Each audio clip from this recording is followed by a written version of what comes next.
ચંદ્રકાંતભાઈ, આપણે હિન્દુ સનાતન ધર્મની અંદર 4 પાયા છે, 4 પાયા, 4 પગથિયા છે, અને એને 4 પુરુષાર્થ કીધા છે. 4 પુરુષાર્થ છે. એમાં પહેલું છે ધર્મ, બીજું અર્થ, ત્રીજું કામ અને ચોથું મોક્ષ. આપણે ખાલી ઋષિઓએ તમને એમ નથી કીધી કે માળા જ લઈને બેસી જાઓ, માળા જ લઈને બેસી જાઓ, માળા લઈને જ બેસી જાઓ. આપણા ઋષિઓએ નથી કીધું. આનાથી ઉદાર તમને કોણ કહી શકે કે તમને એમ નથી કીધું માળા લઈ, અને આપણા ઋષિઓ તો એમ કીધું અર્થ. તું મારા વાલા દુકાને જા અને કારખાનું હલાવ ને, એ તારી ભક્તિ છે. તું વેલ્ડિંગના 5 ટાંકા મારીશ ને, એ તારી ભક્તિ છે. આ કર્મને એને જો તમે હરખી રીતે વ્યવસ્થિત કરો તો તમારી ભક્તિ. અર્થની ઉત્પાદન કરો, પૈસા બનાવો ને, એ તમારો પુરુષાર્થ છે, એ તમારી ભક્તિ છે.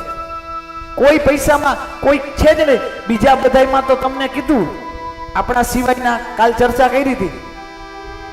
હિન્દુ સનાતનની વિરુદ્ધ કદાચ અલગ જે સંપ્રદાયો ધર્મો છે હિન્દુથી વિરુદ્ધ છે, અથવા બીજા છે, વિરુદ્ધ નહીં પણ બીજા છે. એના પુસ્તકો વાંચો ને, તેમાં લખ્યું છે કે પૈસાવાળો નર્કમાં જાય.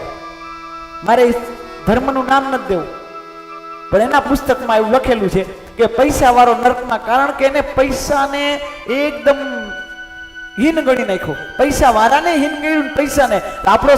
આપણી હિન્દુ સંસ્કૃતિ પૈસા વાળાને હીન નથી ગણતું. ના, શ્રીય.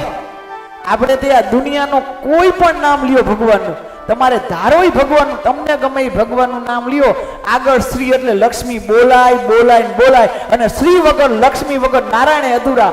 આપણે ત્યાં પૈસાને, સંપત્તિને લક્ષ્મી ગણી છે સાહેબ. આપણો ધર્મ, અર્થ. 2 હાથે કમાતા હોય ને તો મારા વાલા 4 હાથે કમાવા માંડજો. 4 કલાક નોકરી કરતા તો 12 કલાક કમાજો, કાંઈ વાંધો નથી. એ તમારી ભક્તિ જ છે. કોઈ મૂકીને વયું જવું નથી કે ના ના મારો ધંધો ન કરે ને ભક્તિ, આવું છે જ નહીં. કારણ કે પુરુષાર્થ છે. સંપત્તિ કમાવી એ કોઈ ખોટી બાબત નથી, યાદ રાખજો. હા, એક બાબત છે કે ઋષિઓએ સમજી વિચારીને અર્થ પેલા ધર્મ આપ્યું છે, અને એમ કીધું છે કે તમે જે પૈસા કમાવ ને એ ધર્મ સહિત, ધર્મવાળા નીતિથી કમાવાના છે. અનીતિનું ધન ન આવે એટલે ધર્મને પહેલા રાખ્યો ને અર્થને પછી રાખ્યો. ધાર્મિક ધર્મ થઈને જાય, ધર્મથી આવે પૈસા, એ જરૂરી છે. અને પછી ત્રીજું, આહા, આટલી ઉદારતા દુનિયામાં ક્યાંય આટલી સ્ટેજ ઉપરથી બોલી હકી આવડી ઉદારતા છે. એ પ્રજોત્પત્તિ કરવું કામ છે ને, એને પુરુષાર્થ ગણ્યો છે. બોલો, આનાથી વિશે શું કહી શકાય? એને કામ કીધો છે, એને પુરુષાર્થ ગણ્યો છે, અને એને ભક્તિ કીધી છે. બોલો, હવે આનાથી ઉદાર તમે ક્યાં? હા, એની પાછી બાબત જો, એના પછી તરત જ મોક્ષ છે.